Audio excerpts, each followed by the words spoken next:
All right, let's talk about Throwies in the Saucy rule set. So, some general things to note. Throwies cannot have a rigid core, meaning they can't have like a typical weapon core, carbon fiber, golf club, anything that is solid and does not compress. You cannot have in a Throwie. And then no granular cores, which means sand, anything that has grains, so you don't want to be throwing sandbags around. They must be strike legal, which strike legal has a couple of points in here. They cannot cause harm. It specifically says can't break teeth, can't break bones, can't regularly leave bruises. This is where I get caught up sometimes in my designs, is that you chase the cool designs and then you hit someone with it and it's, oh no, that hurts. So to be strike legal, you need at least 1 2.5 inch cross section. This is, if you see people weapon checking your weapon with the ring, this is a weapon checker. They are going to take your Throwie and make sure there is at least 1 2.5 inch cross section on it. The points on your Throwie cannot penetrate a 2.5 inch ring more than 1.5 inches. So if you look on here, there isn't any point that penetrates more than 1.5 inches. One of my rejects that I accidentally cut too small, all the way through. That would not be legal. I would need to put more foam on this. And then they need to be covered. There is a special exception for Throwies in the rule book that you can use cloth tape as a cover instead of just cloth. So a lot of my Throwies, I just use cloth tape, but this one was a mix of fabric and cloth tape. And then this one is naked, so it would not be legal. And then my rock is just a fabric pillowcase.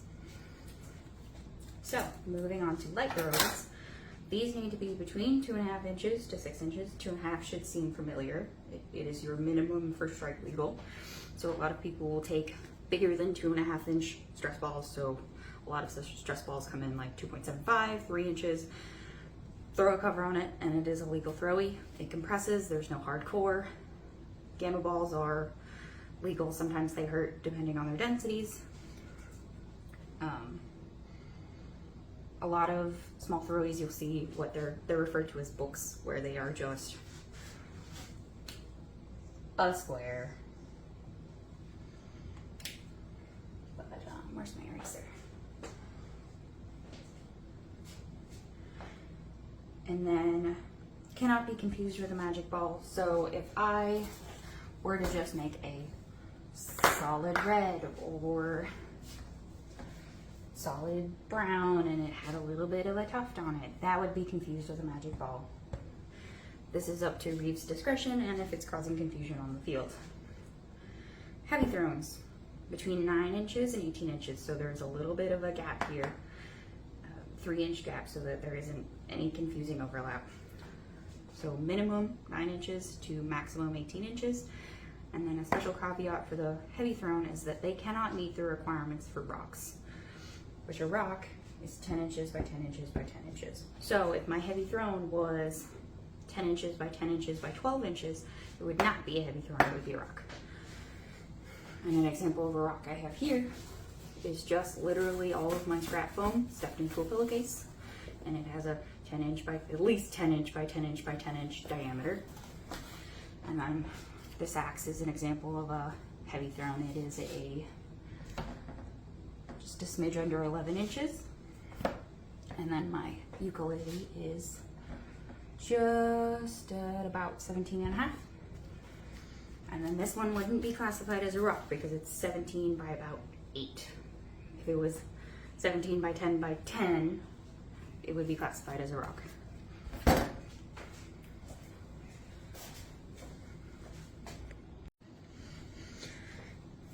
Let's start with light Throwies. Admittedly, light Throwies are the more boring ones. You can't go wrong with just covering a stress ball or a gamma ball. You are limited with your creativity just because of your size. So if I take my ruler, our minimum is 2.5. Our maximum is 6 inches. So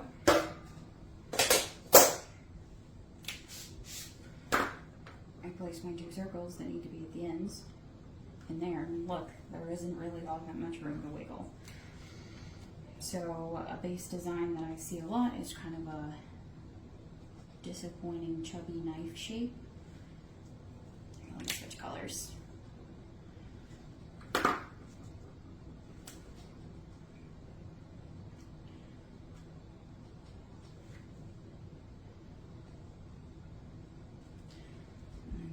Handle, need to make sure is at least 2.5 inches.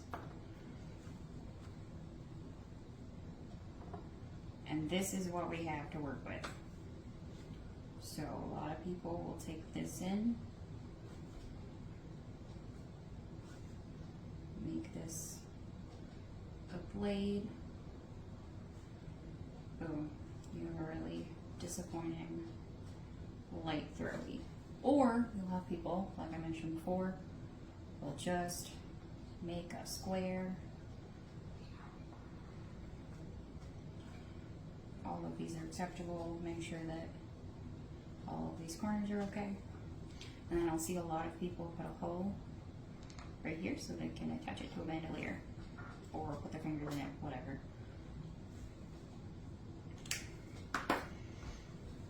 Only assassins can use light throwies, and that's probably for the best because they're really boring.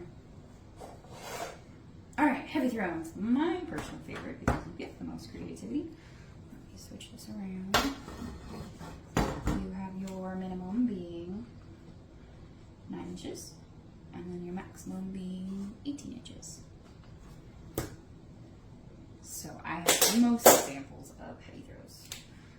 We've got my axes, which meet the 9-inch, and then we have our circle down here, and then none of these points stick 1.5 inches outside of this circle.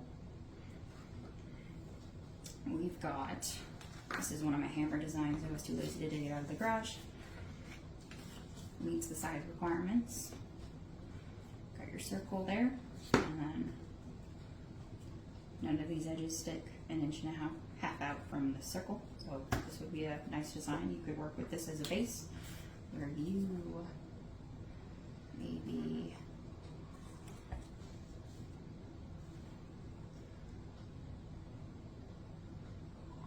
try flaring it out a little bit, making it a bit more exciting. But of course, we're gonna have to go back and check this and make sure it's legal.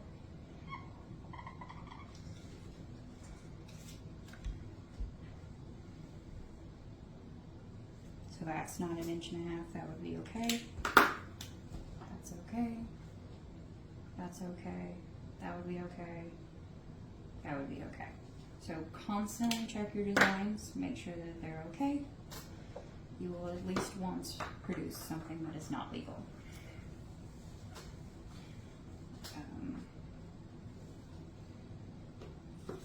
And then you can also fiddle with it. You can make circle down here. We got our one side of the axe, and then we can make it. This is where it's gonna get. So if I wanted to put a little back end to this, if I were to just draw it like those hammers usually look, that would probably not be legal depending on how long that is. So we either need to make this point bigger, bring it back like that, or blunt it a little bit. My default is always to make the points bigger. So if we wanted it to have that shape, maybe like bring it out like that. I sketch all of these on paper, cut them out, and then I will use them as a stencil for my puzzle mat. All of these are made out of puzzle mat layers. This was one of my fun ones that I made. It's a ukulele. It is just a smidgen under 18 inches, and then if you put your circles on there, there is no point on here that sticks 1.5 inches out from these circles.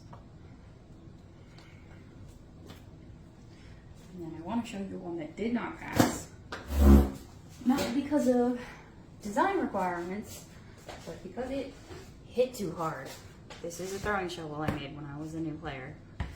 And it is such dense foam that when you hit someone with it, that they go, ow, and they bruise. So, not legal.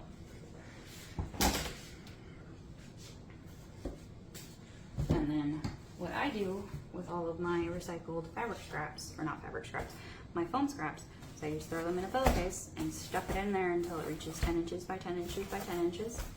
And you have a rock. Rocks are a hard one to design as well, just because you hit, it gets so heavy that people will get hurt. If I were to just take a puzzle mat and cut out, puzzle mat is a 1/2 inch, so if I cut 10 inch by 10 inch sheets of puzzle mat and then stacked 20 of them on top to make a big cube, probably ignoring the fact that these corners may or may not be legal, depending on how much they stick out. If I blunted it like that, if I just made a big cube, that would probably be heavy enough that it may hurt someone. So you will want to practice, you will want to test, and what I always do is before I spend all the money to cover a Throwie, I will bring it to my reeve and I will have them check it. Cloth tape is expensive, sewing custom covers for these things is expensive, so just do your due diligence. And let me know if you have any questions. I wanted to add a couple of notes of how I would make this rock legal. And so, I would take this pattern, I would cut 2 of them out of my puzzle mat, and then the other 18 pieces that I cut, I would hollow them out. And then you stack them with solid, ring, solid, and that makes a nice hollow cube that is still has walls big enough that it will be durable. And it is still legal because it does not have hardcore. One common one that I missed when talking about heavy throwies is a chakram. How I usually do chakrams is I still have my lines out here. We need minimum 9 inch, maximum 18 inch. I will take a frisbee or a dish from my kitchen and I will trace the circle. I'm going to do a really bad circle real quick. Circle. And then about the size of my hand so that I can grip this chakram. And you cut that out. You have a chakram. And then this, you would only need 1 layer of puzzle mat, maybe 2 if you wanted it to be thicker. And then, if you want to have fun, there are some versions of chakrams that have points on the side. So if I were to just go like this, that obviously would not be legal. There is this huge point that can go straight into somebody's eye. So what do? We start either making it bigger or we start blunting. So, we're going to start taking some of these corners off. Actually, I'm just going to redraw this. So,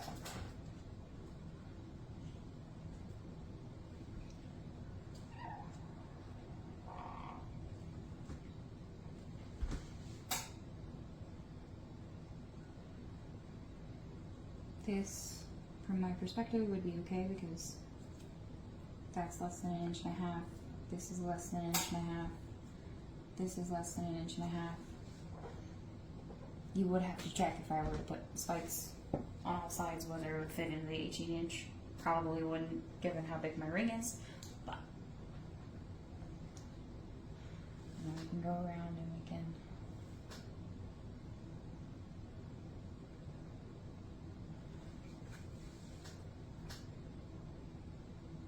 I can't really see over there, but imagine I tessel like that, take it around, now we have spikes.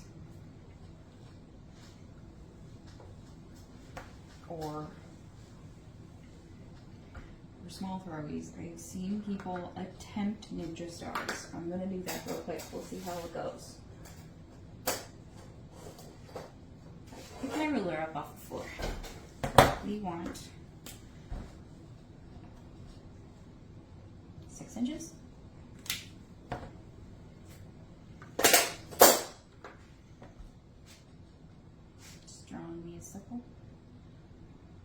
And then where it gets difficult is that it suddenly needs to be, here, let me do it like this. 6 inches by 6 inches. We've got like this nice circle. These are our maximum bounds for our Ninja Star. We can start throwing points on there.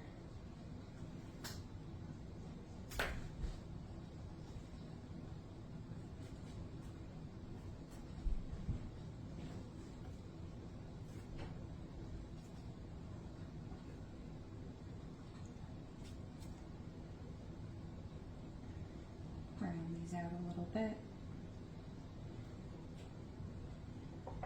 See how hard it gets though? You do not have very much space to move at all to make these legal.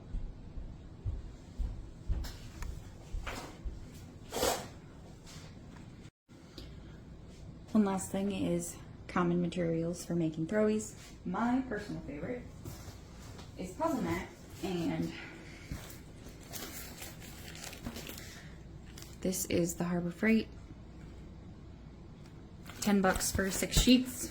And then what makes it my personal favorite, besides the fact that it's cheap, if you look at the texture, it's just got this little bit of bumpiness on one side. It makes you get a little bit better of the layering. If you're just doing one singular layer, you can pick whatever puzzle mat. This is, I believe, Walmart, but these diamonds make it hard to get a good depth here in between layers.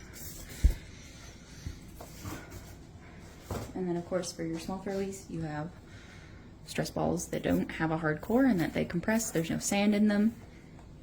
These you can get at the dollar store. You can use some hammer balls sitting over here. Compressible, no cores. Something I did for a friend for a light throwie is that I cut some sword foam, stuck my 2 stab tips on it, covered it, and it was a beer can throwie. And then it's legal because it's hollow on the inside. It doesn't have a core.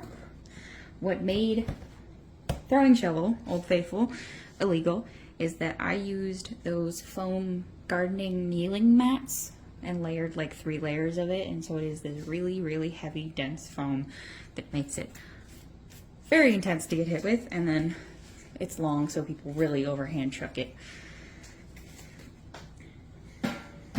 And then I order all the fancy foams. So this particular design, I wish I had pictures.